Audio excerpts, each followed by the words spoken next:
ஒரு திரைப்படத்தில் எல்லா விஷயமும் நல்லா அமைஞ்சு ஒரே ஒரு சிறு குறை இருந்தால் கூட அந்த படம் சரியாக போகாதுன்னு சொல்கிறீங்க. அதுக்கு உதாரணம் ஏதாவது தர முடியுமா? இது சரியா போகாது அப்படிங்கிறது வந்து கமர்ஷியலாக மட்டும் இல்லாமல் மக்கள் மனதில் அது பெரிய அளவில் இடம்பெறாமல் போகிறதுக்கும் வாய்ப்புகள் இருக்குது. உதாரணம் வந்து கொட்டுக்காளி திரைப்படம் பார்த்தீங்கன்னா 24 கிராஃப்ட்ல வந்து எல்லாமே வந்து சரியா நடந்திருக்கும். ஆனால் ஒரே ஒரு வசனம் மட்டும் வந்து இந்த கதைக்கு பொருந்தாமல் போகும். கதாநாயகி வந்து ரொம்ப பிடிவாதக்காரியா இருப்பாங்க. அவங்க வந்து ஒரு நபரை வந்து விரும்புவாங்க. அந்த குடும்பத்தில் இருக்கிறவங்க வந்து அந்த திருமணத்தில் வந்து ஒரு பெரிய அபிப்பிராயம் இல்லாமல் இருப்பாங்க. ஆனால் இந்த பயணத்தில் வந்து பார்த்தீங்கன்னா ஒரு இடத்துல வந்து ஒருத்தர் சொல்லுவார் சூரிய கிட்ட, நீ வந்து அந்த பொண்ணை வந்து அப்பவே கல்யாணம் பண்ணியிருந்திருக்கலாம்.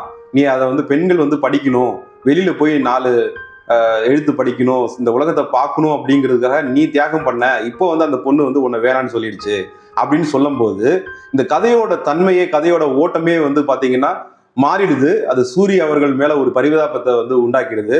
அதனால இவங்க பிடிவாதமா ஏன் இருக்காங்க? இப்போ சூரிய அவர்கள் வந்து தியாகம் செஞ்சு அவங்க வந்து ஒரு பெண் முன்னேற்றத்துக்காக பாடுபடக்கூடிய நபரையே வந்து அவங்க வேணான்னு சொல்றாங்க அப்படின்ற மாதிரி ஒரு தோரணை வந்து அங்க அமையுது.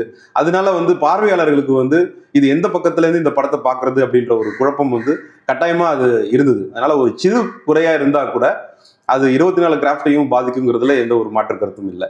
நன்றி சார். நன்றி.